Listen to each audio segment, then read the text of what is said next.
Господи, Исусе Христе, Сине Божий, помилуй меня грешного.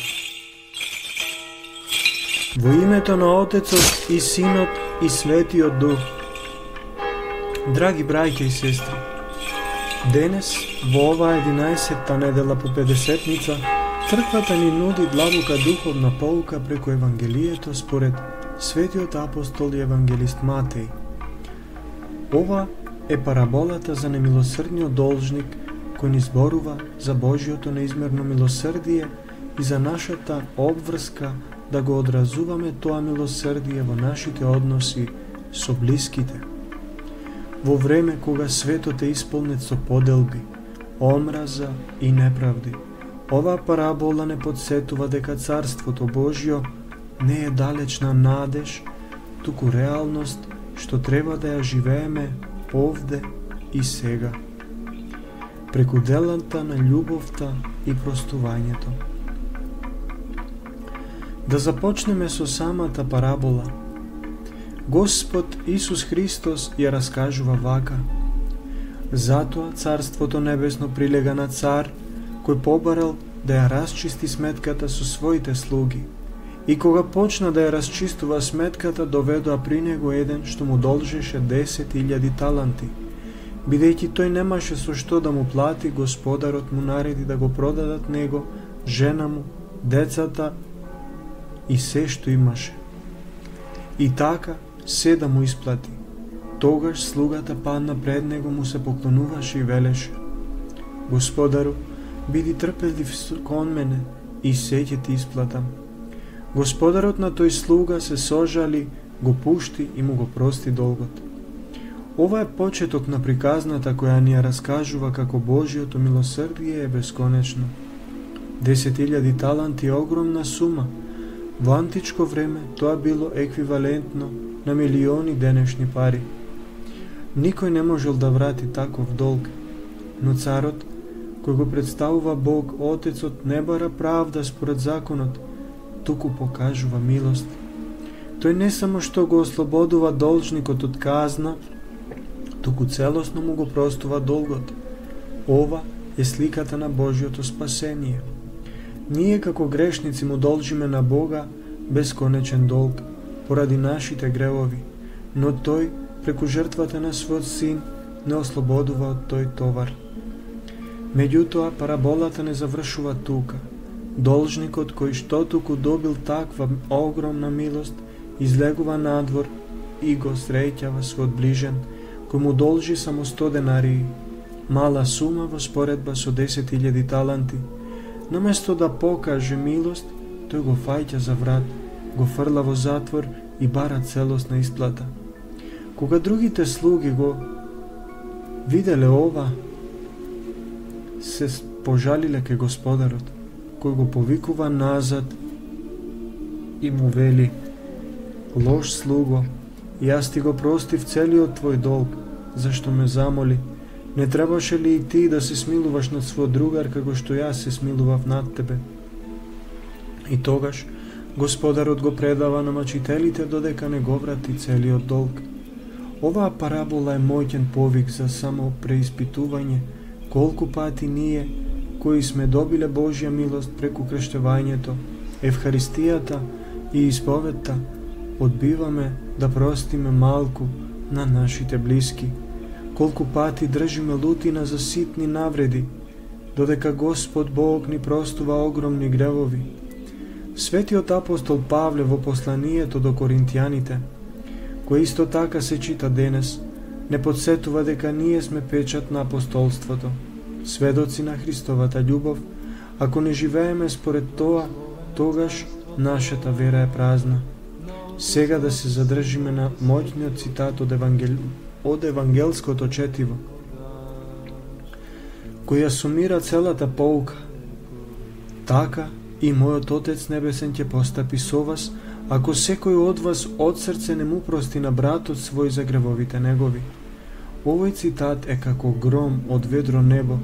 Тој не предупредува дека Божјото милосрдие не е безусловна гаранција, туку бара од нас да го одразуваме во нашите животи. Не е доволно да бараме простување од Бога, мораме да го даваме и на другите.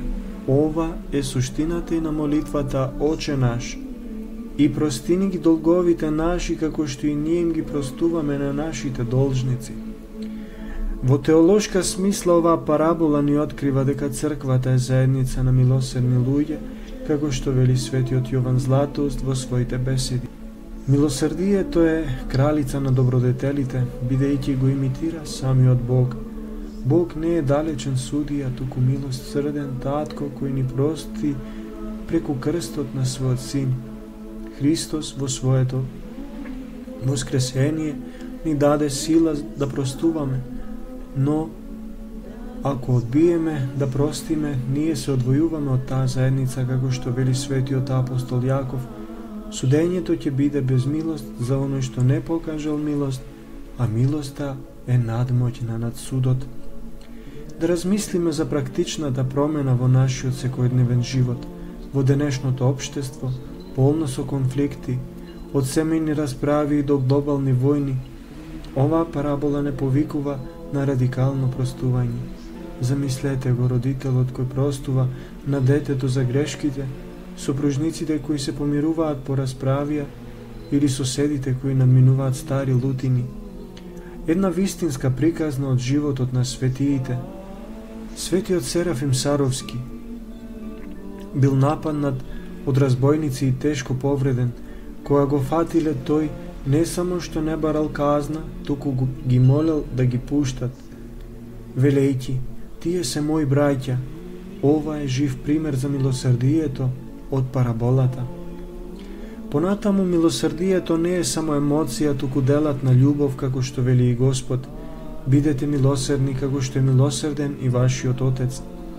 Тоа значи да им помагаме на сиромашните, да ги посетуваме болните, да ги тешиме тажните, во контекстот на нашата македонска реалност, каде што има економски тешкотии, миграција и социјални поделби. Ние сме повикани да бидиме како милосердниот самарјанин, да го видиме блискиот во секој човек. Но, зошто е толку тешко да простиме? Често нашата гордост не спречува. Мислиме дека ако простиме ќе изгледаме слаби, меѓутоа вистинската сила е во милосрдието, во простувањето.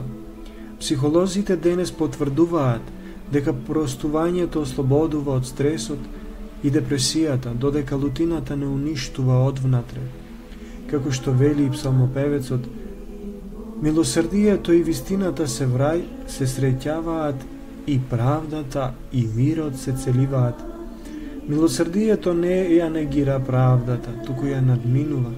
Да се вратиме на апостолското четиво. Светиот апостол Павле зборува за своето апостолство како служба, како слободна служба без да бара награда. Тој вели: ако на другите не сум апостол, за вас сепак сум, зашто вие сте печат на моето апостолство во Господа.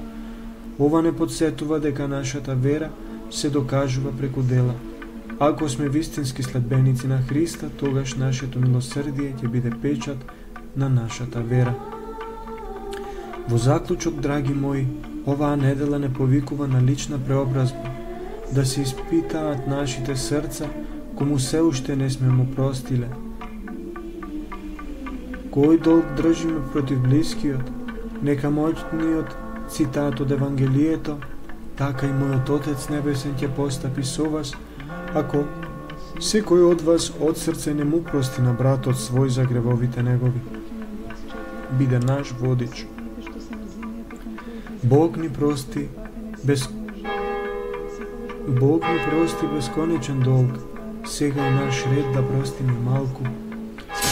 Само така ќе влеземе во Царството Божјо, каде што милосрдието владее вечно.